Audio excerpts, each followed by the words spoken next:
시작하려고 합니다. 분위기가 야외 분위기네요. 네, 찬송가 324장, 아까 불렀던 예수가 함께 계신 옆에 있는 예수 나를 오라 하네.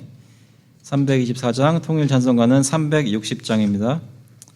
같이 부르시겠습니다.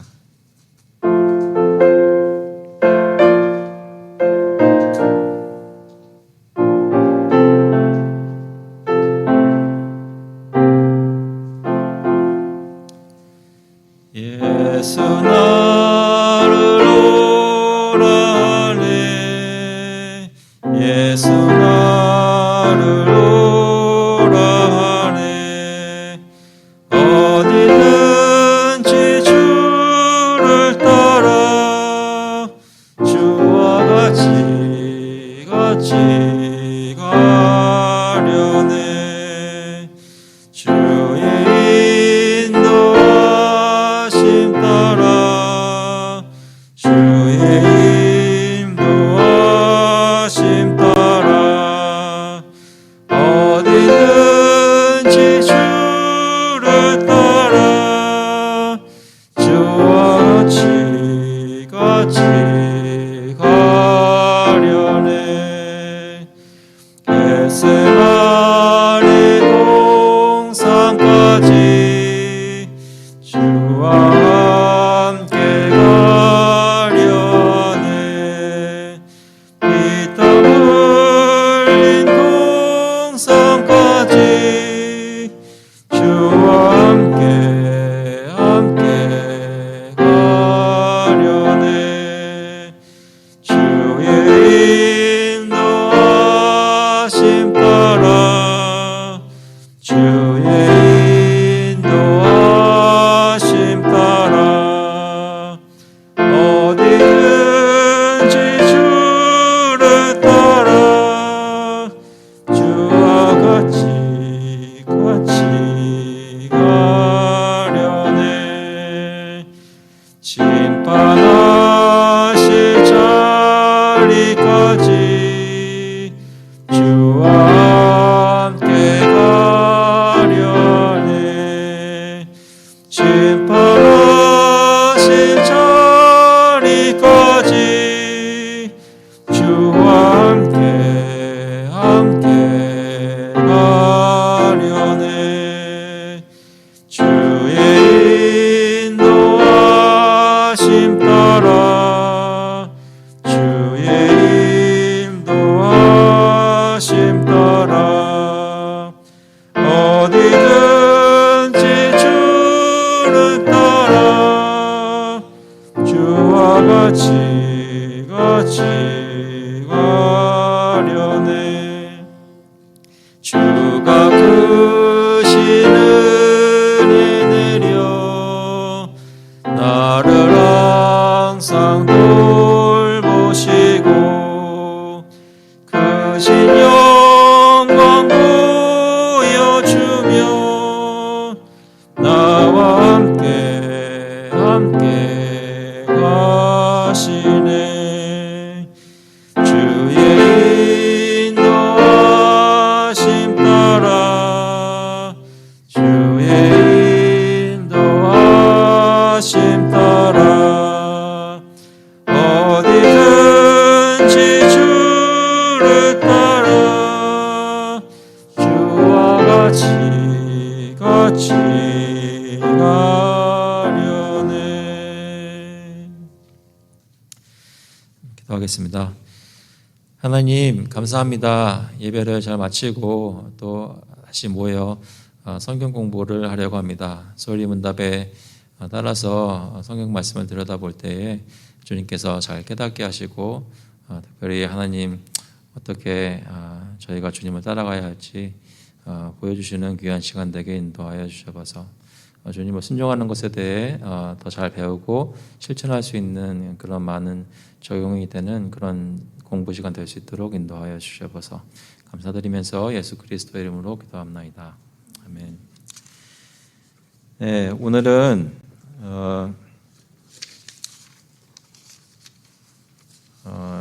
설리문답 26번 그리스도께서 어떻게 왕의 직분을 행하시는가에 대해서 볼 텐데요.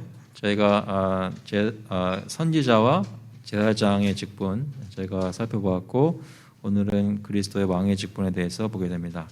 제가 질문을 읽겠습니다. 답을 같이 읽어주시면 감사하겠습니다. 26번, 그리스도께서 어떻게 왕의 직분을 행하시는가? 그리스도께서 왕의 직분을 행하시는 것은 우리로 하여금 자기에게 복종하게 하시고 우리를 다스리시며 보호하시고 자기와 우리의 모든 원수를 막아 이기시는 것이다. 네. 말씀드린 대로 그리스도께서는 세 가지 직분을, 삼중직을 감당하셨는데 선지자와 제사장 그리고 왕의 직분을 하셨습니다. 선지자는 말씀 그대로 하나님의 선지자로서 하나님의 말씀을 대언하는, 하나님의 말씀을 선포하는 그런 직분이고요.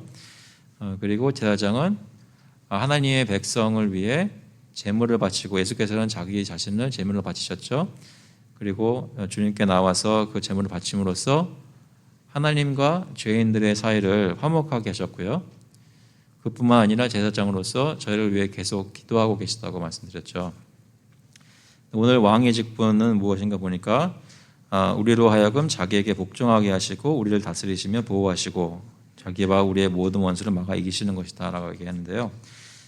나와 있는 성경 구절들 저희가 잠시 보시면요, 아마 그 스크린에 뜰 겁니다.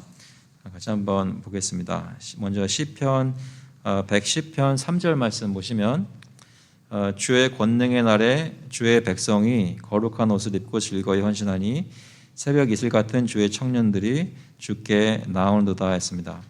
하나님의 예수님이 왕 되신 것에 따르는 그의 백성들이라고 하고요. 백성들이 주님께 나와 순종할 마음으로 헌신하는 그런 모습이 있는데, 왕께서 다스리실 때 백성들이 따라서 순종하고 헌신하는 모습을 얘기하고 있습니다. 마태복음 28장 18절부터 말씀 보시면 예수께서 나와 말씀하여 이르시되 하늘과 땅의 모든 권세를 내게 주셨으니 그러므로 너희는 가서 모든 민족을 제자로 삼아 아버지와 아들과 성령의 이름으로 세례를 베풀고 내가 너희에게 분부한 모든 것을 가르쳐 지키게 하라. 볼지어다 내가 세상 끝날까지 너희와 항상 함께 있으리라 하시니라. 제자로 삼아서 여기 보시면 20절에 분부한 모든 것을 가르쳐 지키게 하라라고 하십니다. 그래서 우리 다스리시는 것을 생각할 수 있고요. 그리고 요한복음 17장 2절에도 보시면 아버지께서 아들에게 주신 모든 사람에게 영생을 주게 하시려고 만민을 다스리는 권세를 아들에게 주셨음이로소이다. 그러니까 예수님께서는 세상을 다스리는 그런 왕으로서의 직분을 받으셨다는 걸 알 수 있고요. 그리고 골로새서 1장 13절에도 그가 우리를 흑암의 권세에서 건져내사 암흑의 세력이 다스리는 그 통치 아래에 있는 사람들을 건져내셔서 그의 사랑의 아들의 나라로 옮기셨으니, 그 얘기는 이 나라라는 것이 단순히 지역적인 개념이 아니라 예수님께서 다스리시는 통치를 말할 때 이 나라라는 말을 쓰는데요. 그 나라로 옮기셨으니, 그러니까 다시 말해서 예수님께서 왕이 되신 곳에 우리가 왔다는 것이죠. 그렇게 우리로 자기에 복종하게 하시고 우리를 다스리시며 보호하시고, 두 번째로 자기와 우리의 모든 원수를 막아 이기시는 것이다. 시편 2편 말씀 보시면 이 말씀은 유명한 말씀인데 잘 알려진 말씀인데요. 내가 나의 왕을 내 거룩한 산 시온에 세웠다 하시리로다. 그래서 8절에 보시면 내게 구하라. 내가 이방 나라를 내 유업으로 주리니 내 소유가 땅 끝까지 이르리로다. 특별히 9절에 보시면 내가 철장으로 그들을 깨뜨리며 질그릇같이 부수리라 하셨다. 그러니까 예수님께서 왕 되셔서 원수들을 제압하시는 것을 보여주십니다. 시편 110편 1절 2절 말씀 보시면 여호와께서 내 주에게 말씀하시기를 내가 내 원수들로 내 발판이 되게 하기까지 너는 내 오른쪽에 앉아있으라 하셨도다. 여호와께서 시온에서부터 주의 권능의 규를 내보내시리니, 권능의 규라는 것은 통치하는 왕이 가지고 있는 그 셉터를 얘기합니다. 그 지팡이를 얘기하죠. 주는 원수들 중에서 다스리소서. 자기 백성뿐만 아니라 하나님을 대적하는, 그리스도를 대적하는 사람들 위해서도 왕으로 군림하신다는 것입니다. 마태복음 12장 28절에는 그러나 내가 하나님의 성령을 힘입어 귀신을 쫓아내는 것이면, 이것은 예수님께서 오셔서 기적을 행하시고 귀신들 쫓아내셨을 때 그것이 어떤 의미인지를 예수님께서 설명하시는 것인데요. 그것이 정말로 하나님의 능력으로, 하나님의 성령의 능력으로 귀신을 쫓아내는 것이면, 다시 말해 사람들이 어큐즈했던 바알세불의 힘을 입어서 귀신을 쫓아내는 것이 아니라 정말 하나님의 성령을 입어서 귀신을 쫓아내는 그런 사건이 지금 너희 눈앞에 벌어지고 있는 것이라면, 그럼 무엇을 알려는 것인가요? 하나님의 나라가 이미 너에게 임하느니라. 예수님이 왕으로서 통치하시는 시대가 이미 도달했다는 것이죠. 왕의 직분에 대해서 얘기하는 것입니다. 고린도전서 15장 24절 보시면 그 후에는 마지막이니 그가 모든 통치와 모든 권세와 능력을 멸하시고 나라를 아버지 하나님께 바칠 때라. 그가 모든 원수를 그 발 아래 둘 때까지 반드시 왕노릇 하시리니 맨 나중에 멸망받은 원수는 사망이니라. 사망 위에서도 왕으로 통치하시는 것이죠. 골로새서 2장 15절에서는 통치자들과 권세들을 무력화하여 드러내어 구경거리로 삼으시고 십자가로 그들을 이기셨느니라. 무엇으로요? 십자가로 그들을 이기셨느니라. 십자가 사건이 왕으로서 죄와 사망의 권세, 마귀의 권세를 무력화시키는 그런 승리의 순간이었다는 거죠. 그래서 여러 가지 성경 구절을 볼 때 예수님께서 하신 일은 왕으로서 하신 것, 정복하신 것, 다스리시는 것, 이런 것들이 분명히 있습니다. 그래서 오늘은 좀 짧은 시간이지만 몇 가지 질문 가지고 우리 토마스 빈센트 목사님 쓰신 글들 보면서 같이 묵상했으면 좋겠습니다. 첫 번째 질문은 그리스도는 그의 왕의 직분을 누구 위에 행사하시는가? 왕이라고 하시는데 왕의 신하들, 왕의 백성들은 누굽니까? 라는 것인데요. 그 왕의 직분을 행사하시는 것은 다음과 같이 행사하시는데, 첫 번째로는 그의 택한 백성 위에 왕으로서 군림하십니다. 요한복음 1장 49절 스크린 나와 있나요? 같이 한번 읽어볼까요? 요한복음 1장 49절 같이 한번 읽어보겠습니다. 나다나엘이 대답하여 말비여 당신은 하나님의 아들이시요 당신은 이스라엘의 임금이로소이다. 나다나엘이 결국은 예수님이 나다나엘이 어디 있었는지를 말했을 때 마음속에 뭔가 깨달음이 있어서 예수님이 누구라고 고백하는데 그 고백 속에 당신은 이스라엘의 임금이로소이다, 왕이시다라는 것을 고백하고 있죠. 누구의 임금입니까? 이스라엘의 임금, 하나님의 택한 백성의 임금이라는 것이죠. 예수님은 우리의 왕이 되십니다. 우리의 왕. 그리고 또 두 번째로는 그와 그의 백성들의 원수들 위해서도 왕으로 군림하십니다. 시편 110편 2절 아까 읽었던 거 보시면 주는 원수들 중에서 다스리소서 했습니다. 그래서 예수님을 믿든지 안 믿든지 결국에는 모든 사람들이 예수님을 왕으로 고백하게 되는 날이 이제 예수님 재림의 날에 이르게 되는데요. 그 표현을 보시면 2번 보시면 토론 질문 2번 보시면 그리스도는 그의 직분을 그의 택한 백성 위에 어떻게 행사하시는가? How does Christ exercise? 그 모습을 보면 왕의 직분을 사용하시는 행사하시는 모습을 보면 택한 백성 위에는 다음과 같이 행사하십니다. 그들을 자기에게 복종하게 하심으로, 그들을 다스리심으로, 세 번째로는 그들을 보호하심으로. 예수님께서 우리의 왕 되심을 알 수가 있는데요. 그래서 하나하나 보자면 먼저 3번에 토론 질문 3번에 그리스도가 그의 택한 백성을 자신에게 복종하게 하시는 것은 무엇을 가정하는가? 그러니까 예수님께서 오셔서 택한 백성들을 두고 왕으로 그 역할을 하실 때 그들을 먼저 복종하게 하셨어야 한다는 것은, 그것은 처음에 그들은 고집스럽고 불순종하여서 반항적이고 그에게 예수님께 원수들이었음을 먼저 가정하는 것이죠. 그러니까 예수님이 택하신 백성 위에 왕으로 군림하시는데 그 택한 백성들이 원래는 다 죄인들이었다는 것입니다. 그래서 예수님을 왕으로 모시기에 싫어했던 사람들이라는 것이죠. 그런데 그 왕이 오셔서 굴복시키시는 거죠. 복종하게 하시는 거죠. 그래서 디도서 3장 3절 같이 한번 읽어보겠습니다. 디도서 3장 3절 같이 읽어볼게요. 우리도 전에는 안 보이나요? 네. 디도서 3장 3절 우리도 전에는 어리석은 자요, 순종하지 아니한 자요, 속은 자요, 여러 가지 정욕과 행락의 종노릇한 자요, 악독과 투기를 일삼은 자요, 가정스러운 자요, 피차 미워한 자였으나. 혹시 여러분 이 교회 안에서 알고 계시는 분들 중에 그분이 예수 믿기 전에 어떤 모습이었는지 알고 계시는 분 계세요? 혹시 예수 믿기 전의 모습 기억나시는 분 계신가요? 그들이 혹시 어리석고 순종하지 않고 속은 자고 여러 가지 정욕과 행락의 종노릇하고 악도가 토기를 일삼고 가정스럽고 피차 미워했던 사람이었나요?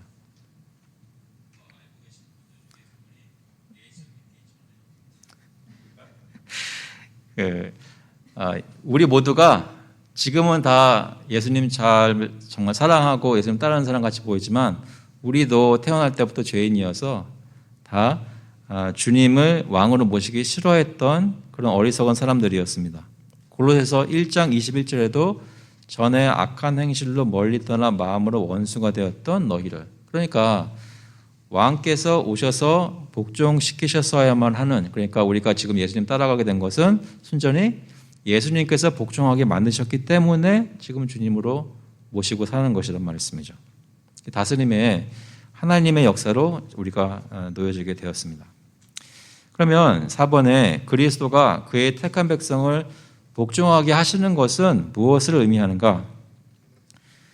그리스도가 그의 택한 백성을 자신에게 복종하게 하시는 것은 그가 유효적으로 그들을 부르시고 그들을 그의 통치 아래로 데려오시고 그 통치 안에서 그의 말씀과 성령으로 그들의 고집스러움과 적대심을 이기시고 그들을 자신에게 자원하여 순종하는 백성으로 만드심을 의미한다. 지금 복종시키신 후에도 예수님이 다스리고 계신데, 그런데 지금 어떻게 다스리는 모습이 나타나는가, 무슨 일을 하시길래 다스린다고 말씀할 수 있는가 보면 지금도 저희가 고집스러운 게 있다는 거죠.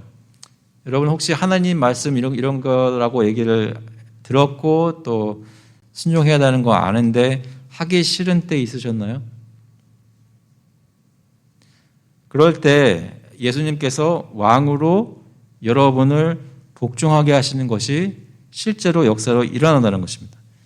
유효적으로 부르셔서 처음에 시작한 것뿐만 아니라 통치 아래로 데리고 들어오신 다음에 말씀을 통해 성령께서 깨닫게 하시는 것을 통해 그 고집스러움과 적대심을 이렇게 매 순간 이기게 하는 그 역사가 예수님께서 정말 저희 마음 삶 가운데 왕으로 지금 일하고 계시다는 것을 체험하게 되는 순간들이죠. 그래서 그들을 자신에게 자원하여 순종하는 백성을 만드시는 것, 이것이 지금 왕의 직분으로 저희 가운데 계시는 예수님의 모습입니다. 그래서 아까 읽었던 주의 백성이 거룩한 옷을 입고 즐거이 헌신하니, 자원하는 심령으로 주님께 나와서 헌신하는 사람들로 만들어주시는 것이죠. 아시겠죠? 이거 지금 저희 삶 속에 예수님이 왕으로 계시는데 그분은 제가 순종하게 되는 것은 그 왕이 저희 가운데 역사하셔서 주님을 순종하게 된다는 것입니다. 그런 걸로 보면 여러분은 요즘 예수 그리스도라는 왕을 잘 순종하고 계신가요? 요즘 매일 삶 속에서 어떻게 생각하십니까? 나를 바라보는 것은 좀 거북한 일이니까 옆에 있는 사람들 한번 생각해 보죠. 같이 살고 있는 사람들. 그분들은 잘 순종하고 계신 것 같으세요?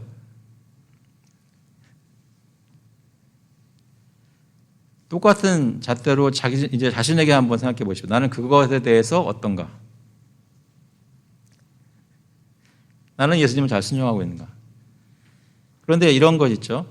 잘 순종하기 싫었었는데 주일날 예배 나와가지고 설교 말씀을 듣는다든지 화요일날 아침에 성경을 펴고 말씀을 읽을 때 뭔가 마음에 변화가 생겨가지고 순종하지 않으려고 했었는데 뭔가 다음에 순종하는 마음이 생기는 것, 그런 것을 경험하셨다면 여러분 삶 속에 지금 예수님이 왕이신 것입니다.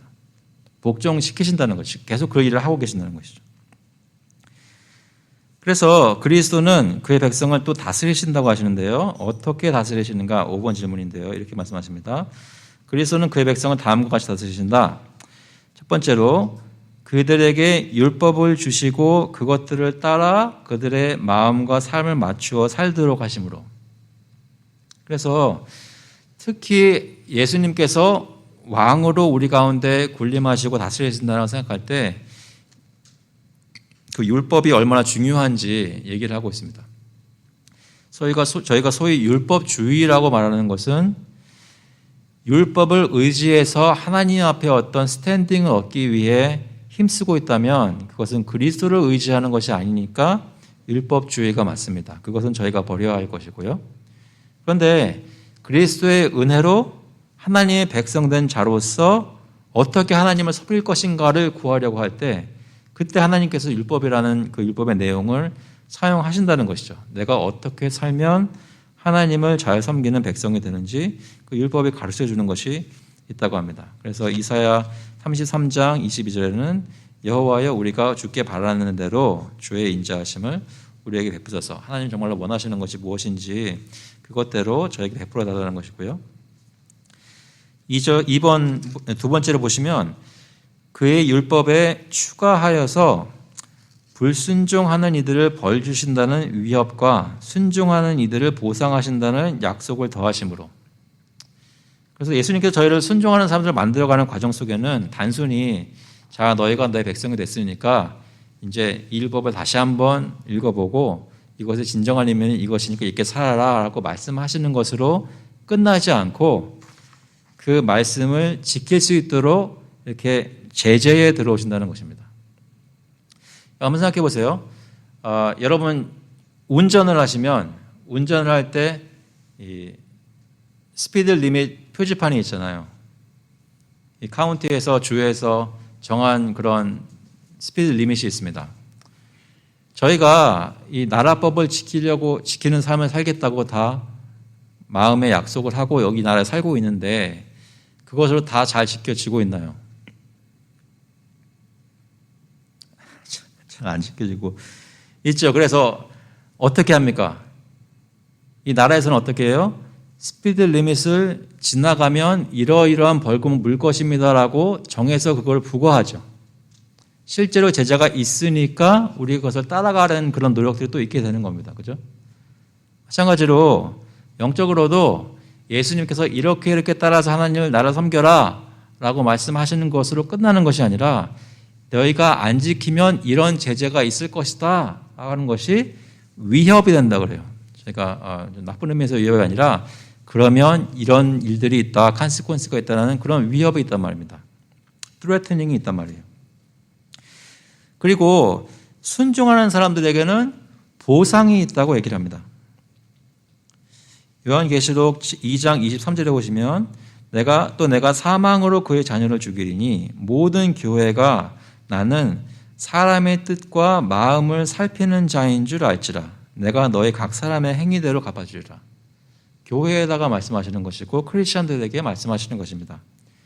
그래서 예수님께서 정말 왕이신 것을 실제로 그들의 삶 가운데 보여주시는 것이 있죠. 그래서 두렵고 떨리는 마음으로 주님을 순종해야 되겠구나라는 생각이 들들어 가시는 것입니다. 그리스도는 그의 백성을 어떻게 다스리시는가? 또 세 번째로 보시면 교회의 직분자들을 임명하셔서 그들이 그의 율법을 선포하고 공포하는 것뿐만 아니라 어떤 위협들을 실행하기 위해 또한 그들에게 맡기신 교리 열쇠뿐만 아니라 권징의 열쇠를 가진 이들로서 교회 안에서 그리스도 아래에서 다스리고 묻고 푸는 권세를 가지며 교회의 견책을 집행하거나 완화하거나 종료하는 교회의 권세를 가지므로. 저희가 많이 경험하지 못하는 현대 교회에서 많이 경험하지 못하는 것들이긴 한데 저희 교회에서는 많이 얘기는 많이 했었죠. 무슨 얘기냐면 예수님께서 직접 다루시는 것도 있지만 보통은 각 가정마다 신앙생활이 잘 이루어질 수 있도록 교회의 리더들에게 권위를 주는 것이 있단 말입니다. 저희 교회 같은 경우는 오늘 저녁에 있을 당회 정권이라는 것이 있죠. 그것이 가지고 있는 어떤 권세라는 것이 있다는 것이죠. 그래서 무엇을 하는가? 말씀을 가르치고 공포하는 것이 있고 또 어떤 교회 안에서 질서를 무너뜨리고 하나님의 말씀을 지키지 않는 그런 불순종하는 모습들이 막 죄를 지는 것들이 보이면 그것에 대해서 권면하고 그것이 더 지나가면 그러면 성찬에 참여할 수 없도록 하고 계속돼 가지고 그것이 크리스천이라고 부를 수 없을 정도로 계속된다면 그러면 교회에서 내보내는 겁니다. 그런 권징의 과정들이 있다는 것이죠. 그래서 교회의 직분자들을 임명하셔서 그들에게 권세를 주셔서 예수님께서 그의 백성을 다스리시는 것을 실현시키시는 그런 일들이 있습니다. 마태복음 16장 19절에 보시면 베드로에게 말씀하시는 것인데요. 내가 천국 열쇠를 내게 주리니 내가 땅에서 무엇이든지 매면 하늘에서도 매일 것이요 내가 땅에서 무엇이든지 풀면 하늘에서도 풀리리라 하시고, 그래서 예수님께서 백성을 다스리는 모습이 그렇게도 나옵니다. 그런데 사실 가장 중요하게는 주로 그리스도는 그의 백성을 그들 안에서 그의 영으로 다스리시고 그로 인해 그의 법을 그들의 마음에 새기시고 그가 요구하는 순종을 그에게 드리는 자세와 능력을 그들 안에 만드심으로 다스리신다. 여러분은 교회의 어떤 방금 말씀드린 직분자들이나 그런 당회의 권위에 대해서 두려워하는 마음이 있나요? 없어도 내라고 한번 해보세요. 그러니까 실제로 저희가 그럼 지켜야죠. 좀 이렇게 쉽게 여기지 않는 마음이 있어야죠. 그런데 교회의 직분자가 아무리 그것을 권위를 가지고 한다고 해도 마음속에 영적으로 예수님이 우리 왕이시지라는 그 믿음과 순종하는 마음이 없으면 아무리 그걸 하려고 해도 되지가 않습니다. 원증이 이루어지지가 않아요. 결국은 그리스도께서 왕 되신 것을 인정하고 순종하는 삶을 만들게 하는 것은 예수님이 정말 성령님께서 제 각 사람의 마음에 임하셔서 나를 다스리고 계시는 그 영적인 실체, 그것이 예수님이 지금 우리의 왕이시다라는 것을 증거한다는 말씀입니다. 그가 요구하는 순종을 그에게 드리는 자세와 능력을 그들 안에 만드심으로 다스리신다. 그래서 예수님께서 저희들 순종하는 사람들로 만들어 주시는지 계속 확인하고 또 나누었으면 좋겠습니다. 히브리서 8장 10절에 보시면 같이 한번 읽어보겠습니다. 히브리서 8장 10절. 또 주께서 이르시되 그날 후에 내가 이스라엘 집과 맺을 언약은 이것이니 내 법을 그들의 생각에 두고 그들의 마음에 이것을 기록하리라. 나는 그들에게 하나님이 되고 그들은 내게 백성이 되리라. 내 법을 어디에 두어요? 그들의 생각에 두고. 어디에 기록합니까? 그들의 마음에 이것을 기록하리라. 예수를 믿으면 예수님의 법이 우리 마음판에 새겨져서 그런 사람들이 모여서 예배도 하고 그런 사람들이 모여가지고 섬기기도 할 때 교회의 어떤 질서나 권징이나 어떤 사역이나 이런 것이 이루어지는 것이지, 영적인 실체가 없는데 교회 형식만 갖춘다고 그리스도의 통치가 이루어지는 것이 아닙니다. 고린도후서 3장 3절 말씀에 보시면 이것들 같이 한번 읽어보겠습니다. 너희는 우리로 말미암아 나타난 그리스도의 편지니 이는 먹으로 쓴 것이 아니요 오직 살아계신 하나님의 영으로 쓴 것이며 또 돌판에 쓴 것이 아니요 오직 육의 마음판에 쓴 것이라. 저희 마음판에 써주셔서 예수님이 다스리고 계시는 것을 저희가 매일 체험하는 것이 확인되어야 합니다. 여러분 요즘 그런 걸 느끼십니까? 하나님이 다스리고 계시는 것을 느끼고 계신지요? 6번 보시면 그리스도는 그의 백성을 어떻게 보호하시는가? 다음과 같이 보호하시는데 그의 날개 아래에 그들을 숨기심으로. 예수님이 날개가 있을까요? 어떻게 생각하십니까?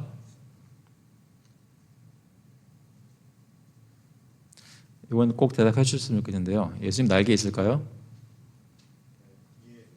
예수님 날개가 없어요. 예수님 무슨 날개가 있어요? 예수님 부활하셨을 때 똑같이 부활하신 몸으로 다 보여주셨잖아요. 쟤들한테. 근데 날개 뜬 말 전혀 없었거든요. 그런데 물론 하늘로 올라가실 수 있었지만 날개는 없었어요.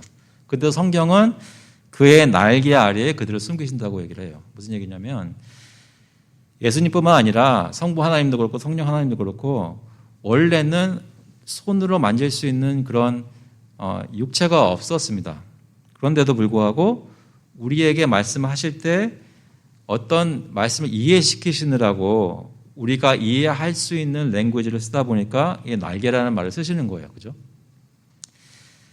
그런데 그것이 날개라는 말이 있을 때 뭐라고 표현하냐면 마태복음 23장 37절에 예루살렘아 예루살렘아 선지자들을 죽이고 내게 파송된 자들을 돌로 치는 자여 암탉이 그 새끼를 날개 아래 모음같이 내가 내 자녀를 모으려 한 일이 몇 번이더냐. 엄마 닭이 병아리들을 날개 아래 품으면서 그 어떤 적도 이 병아리들을 해치지 못하도록 막고 보호하고 휘감는 감싸는 그런 보호가 우리 하나님으로부터 특히 예수 그리스도의 통치로 경험된다는 것입니다. 그래서 하나님은 내가 내 자녀를 모으려 한 일이 몇 번이더냐. 그러나 너희가 원하지 아니하였도다. 예수님께서 실제로 오셨을 때 그 주의 날개 아래 있지 않기를 원하는 자들이 그를 십자가에 못 박았죠. 하지만 예수님께서는 십자가에서 죽으시고 부활하셔서 그것을 이기시고 이제 마음속에 자원하는 사람들을 모으셔서 저희를 그의 날개 아래 덮어주신다는 것입니다. 저희를 지금 예수님께서 보호하고 계시는 것이 있는 것이죠.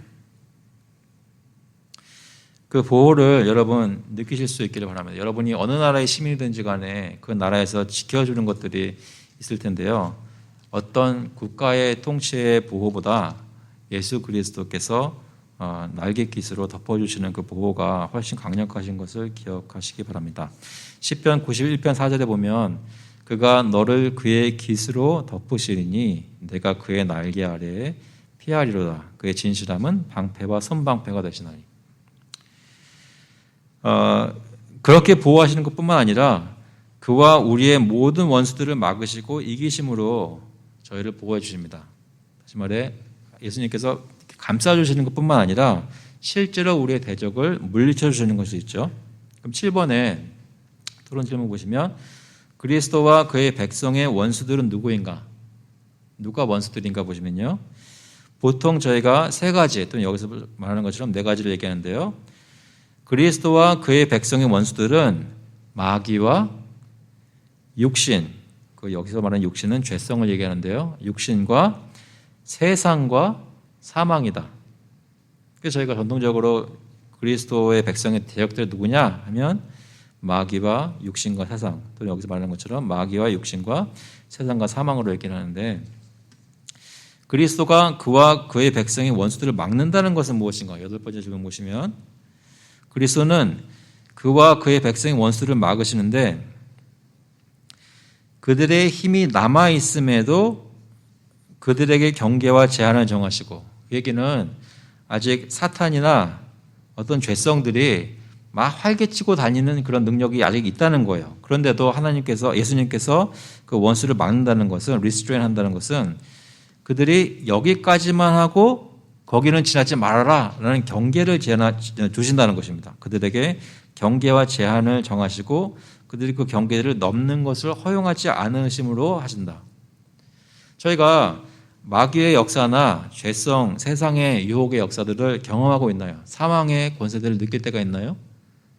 많이 있습니다. 지금 현재도 많이 현재 그들의 힘이 남아 있습니다. 그럼에도 그것이 하나님의 백성을 크게 해치거나 끝까지 해치지 못하도록 예수님께서 경계를 이렇게 테두리를 쳐두신 것이 있다는 것이죠. 여기까지만 그 이상은 안 돼라는 것이 있는 것입니다. 그러니까 저희가 지금 살면서 어떤 대적의 권세를 느껴도 절망하지 않을 수 있는 것이죠. 그리스도가 그와 그의 백성의 원수들을 이기신다는 것은 무엇인가? 마지막 질문인데요. 그와 그의 백성의 원수들을 이기신다는 것은 그리스도는 그와 그의 백성의 원수들을 이기시는데 그들의 권세를 부분적으로 제거하셔서 그들이 그의 백성의 권세를 가지지 못하도록 하심으로 이기시지만 지금 얘기죠. 지금 부분적으로 그들의 권세를 제거하셨죠.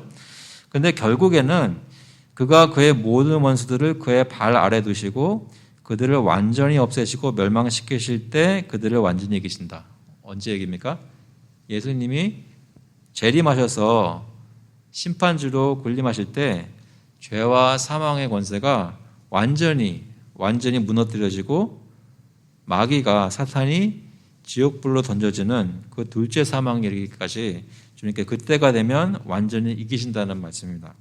로마서 8장 37절에 그러니까 지금도 예수님께서 대적들을 이기시고 나중에 끝에서는 완전히 이기실 약속이 있기 때문에 로마서에서는 바울이 이렇게 고백하죠. 8장 37절에 같이 한번 읽어보겠습니다. 그러나 이 모든 일에 우리를 사랑하시는 이로 말미암아 우리가 넉넉히 이기느니라. 우리가 어떻게 해요? 넉넉히 이기느니라. 지금 저희가 사는 삶은, 신앙의 삶은 싸움이라고 저희가 여러 번 얘기했죠. 전투, 영적 전투입니다. 그런데 이럴 때 있죠. 주일 예배 때 기도를 드리거나 또 같이 예배를 드릴 때 하나님께 솔직히 나와서 기도하면 하나님 불쌍히 보아 주시옵소서, 내가 또 그 유혹에 넘어갔습니다. 또 졌습니다. 하면서 굉장히 힘든 모습을 울면서 나올 때가 참 많이 있습니다.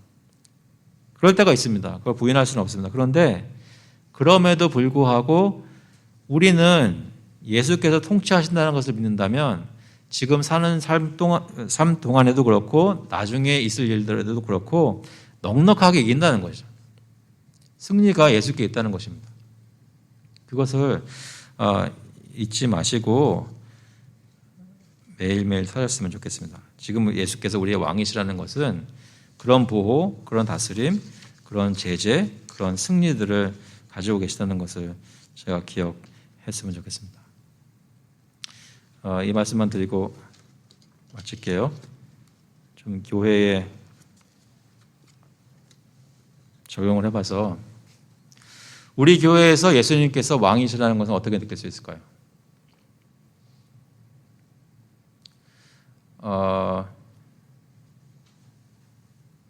무슨 얘기냐면 누가 뭐 하자고 그러잖아요. 근데 그걸 잘 따라서 하면은 어떤 것이 순종되어서 되는 거겠죠.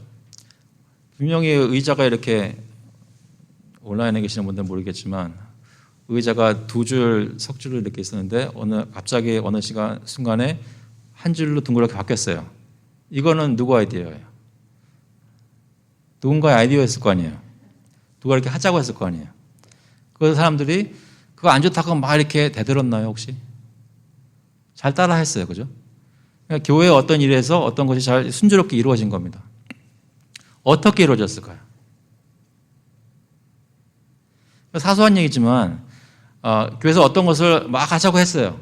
어떤 사역을 하자고 했어요. 근데 또 아니야 그거 안 좋다고 막 안 하겠다고 또 이거 하자고 그랬어요.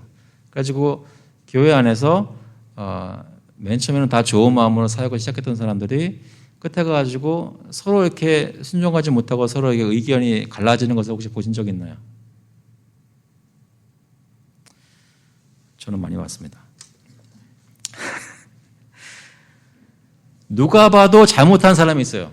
누가 봐도 잘못한 사람이 있는데 교회에서 어떤 소그룹을 리더나 어떤 사람들이 와가지고 그러면 안 된다고 권면을 막 하는데 마음을 안 바꿔요. 싫다고 막 그래요. 그럼 그 사람 마음은 누가 바꾸나요?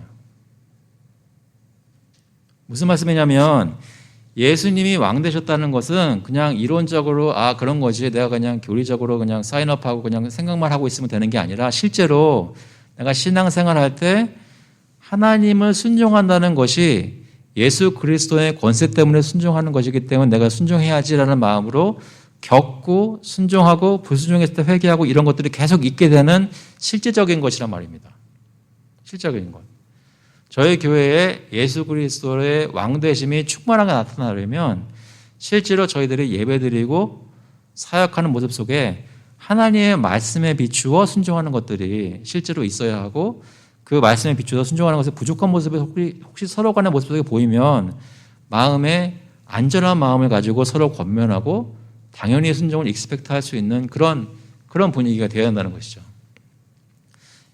가정으로 보면 어떤 집 아이들은 말 되게 안 듣는 가정들이 있어요. 그런 가정도 없으신 것 같아요. 근데 그럴 수 있단 말이에요. 어떤 집 아이들은 말을 정말 잘 들어요. 무슨 얘기냐면 부모의 권위처럼 그리스도의 권위가 교회에 잘 세워져 가지고 성도들이 함께 한마음 되어 질서 정하는 모습으로 주님을 순종하는 가운데 기쁨을 누리는 교회가 있는가 하면 그리스도께서 말씀으로 역사하시고 말씀하시는데 거역하는 성도들이 있는 교회가 있단 말입니다. 우리 교회에서는 예수님을 어떻게 순종하고 있는지 그때마다 확인하고 내 자신을 추스려야 되는 모습들이 있어야 합니다. 아시겠죠? 이해되시나요? 다 마스크 쓰고 계시고 한마디도 안 하시니까 제가 좀 알고 계신지 모르겠어요. 근데 정말로 예수님이 선지자 되시고 제사장 되시고 그뿐만 아니라 왕 되신 모습이 교회 안에서 체험되는 것이 있을 때 아, 그렇지, 예수님은 정말 이런 직분을 가지고 계신 분이시지 라고 느낄 수 있다는 것이죠. 그런 것으로 서로 권면할 수 있으면 좋겠습니다. 다 이해되시나요? 혹시 질문 없으세요? 질문 없어요? 그럼 같이 한번 기도하고 마치도록 하겠습니다. 하나님 아버지, 예수님께서 저희가 고백을 하든지 안 하든지 예수님은 왕이신 줄로 믿습니다. 그런데 저희가 진짜 왕이신 분을 저희 입술로 또 마음으로 왕이라고 고백하고 주님을 섬길 수 있게 해주신 거 너무나 감사를 드립니다. 사람의 생각이 아니라 사람의 뜻이 아니라 하나님의 말씀에서 나오는 내게 요구되는 것이나 순종하라고 하는 것이 있으면 제 마음속에 다른 사람을 따라가는 것이 아니라 예수 그리스도의 권세를 따라서 주님께 순종할 수 있도록 인도해 주시고 또 저희가 어떤 위험이나 불안하거나 정말 원수들이 가득 찬 곳에 들어간다고 느껴지는 때가 있으면 그때 하나님이 보내시는 곳이라면 두려워하지 않고 우리의 왕 되신 예수께서 우리를 지켜주시고 덮어주시고 우리의 대적을 원수들을 물리쳐 주시는 것을 믿으며 담대히 나아갈 수 있도록 예수님께서 왕 되신 것을 정말 믿는 백성들이 될 수 있도록 주님 인도하여 주셔서 아버지께서 저희 교회에 주님이 다스리시는 것이 확연하게 드러나게 하실 때에 저희 교회에서 정말 주님의 은혜가 무엇인지 정말 예수님이 왕 되신 것을 경험하는 교회가 무엇인지 체험하게 되는 그런 언약 공동체가 이루어질 수 있도록 주님 인도하여 주셔서 시간 주시면 감사드리옵고 예수 그리스도의 이름으로 기도합나이다. 아멘. 감사합니다. 다음 주에 또 뵐게요.